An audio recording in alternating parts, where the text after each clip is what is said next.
everyone! Welcome back to my channel. Today's video, ipapakita ko naman sa inyo kung paano gawin ang double crochet stitch. Pero bago yan, sa mga hindi pa nagsasubscribe, baka naman. Sa mga subscribers ko, thank you so much po sa inyong lahat. Okay guys, start na tayo! So bago mag-umpisa, kailangan muna gagawa tayo ng slip knot. So ipapakita ko na rin sa inyo para hindi nyo malimutan kung paano gumawa ng slip knot. 1, 2, and then 1, 2, and 3. Yun. Madali lang siya guys, or depende sa inyo kung ano yung pinakamadali sa inyong paggawa ng slip knot. Mahalaga na iibon nyo siya at na-adjust. Ngayon naman ay ipapakita ko sa inyo kung paano gawin ang double crochet stitch sa paggaganchilyo. Sa double crochet stitch, adding 2 or plus 2. Compare sa single crochet sa natapos kong video na adding 1 or plus 1. So, may pagkakaiba sila. Ngayon, bahala na kayo kung gaano kalapad ang gusto nyong gawin na project. So, ito yung pinakadulo ng aking gagawing project. So, ang gagawin ko ngayon is 22 chain. 20 plus 2 is 22. So, start na tayo guys.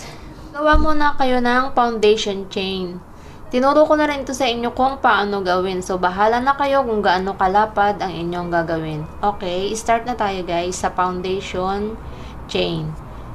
So, stop ko muna ito. Ipapakita ko sa inyo pag nasa dulo na tayo kung paano mag-umpisa ng double crochet. Ito may 22 chain na tayo. So, mag-i-start na tayo kung paano gawin ang double crochet. So, sa double crochet ay mag-i-skip kayo ng 3 chain. Sa paapat na chain nyo isusuot. So, let's count it. Bilangin natin. 1, 2, 3, and 4. So, dito sa pang-apat na base of the base sa puno ng chain na to, doon nyo isusuot ang inyong hook.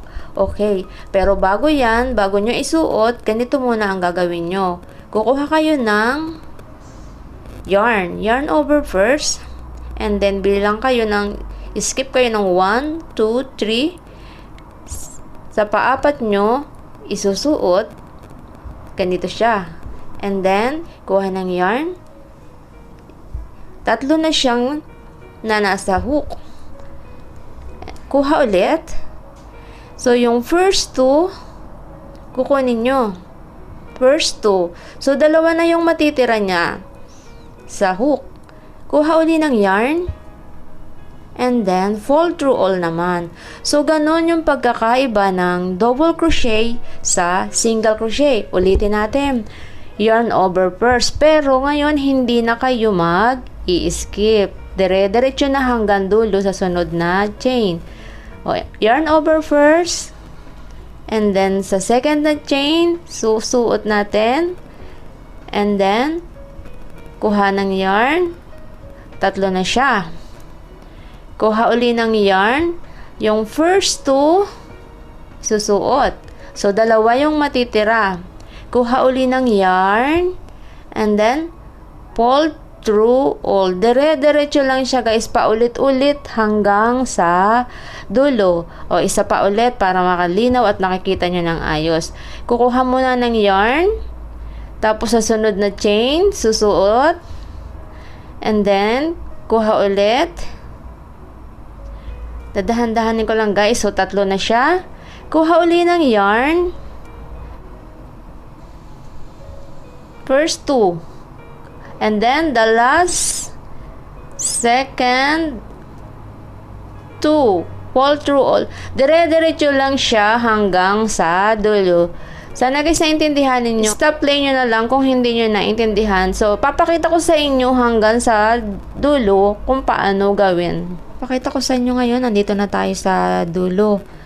So, kung saan kayo mag-i-start ulit. Kung saan nyo isusuot. So, huwag kayo mag-alala. Madali lang tong malaman. Dito, kung nakita nyo tong first turning chain, ito yung ibabaw nito. Diba kanina may 3 chain tayo bago nag-turn? Dun sa ibabaw ng first turning chain nyo, isusuot dito. So, yun kita nyo naman siya. So, yarn over first. And then, dito sa ibabaw nito, yung first turning chain natin kanina, dun yung suot. Makikita nyo naman yan. Tapos, double crochet. Ganun lang siya. Paulit-ulit lang siya na gagawin ninyo ang double crochet. So, ganun ulit. Pag ita-turn nyo, 1, chain 3. 1, 2, 3. Tapos, babaligtarin nyo ulit yung inyong yarn. So, ganun ulit guys, paulit-ulit hanggang sa humaba. So, remember, pag nandito na, skip ng isang chain dito sa puno nito, skip yun. Yung pangalawang chain, doon nyo isusuot. So, nakikita nyo naman siya. So, yarn over. Huwag nyo kakalimutan yarn over first sa double crochet. Sa single crochet, walang yarn over first. Dire-diretso lang siya. Pero dito sa double crochet, yarn over first kung nakikita nyo yung nasa hook. Tapos, sa pangalawang butas, doon nyo siya isusuot. And then, go ahead to make double crochet. So, tatlo na yung nasa hook. The first 2 and dalawa na natitira. The second 2. Ganun lang siya guys. Paulit-ulit siya hanggang sa humaba ang inyong project. Ulit-ulitin nyo lang siya guys. Kung hindi nyo na kukuha yung video, stop play lang and then practice. So, magiging ganito yung design niya. Kung nakikita ninyo, ito yung design ng double crochet. Kumpara sa single crochet, tingnan nyo, maliliit yung butas niya, 'di ba? Ang double crochet ay ito, oh. So, nakikita nyo yung pagkakaiba nung dalawang design. Bahala na kayo guys kung alin yung gusto nyo. Pero importante nyo malaman ang ganitong style ng pagtatahi or pagkaganchilyo. Single crochet, double crochet. Meron pa ako guys ituturo sa inyo, dalawa pa yon. Importante nyong malaman. So, standby na lang kayo sa aking mga video na gagawin. Ang sunod na mga video na aking gagawin ay half double crochet, kung paano yun gawin. Pag nalaman nyo na lahat yung mga tahi na ito na ginagawa ko, na tinuturo sa inyo ng libre, ay makakabuo na kayo kahit anong project ang inyong gawin at maalam na kayong mag-crochet. So, practice lang ng practice guys. Thank you so much for watching.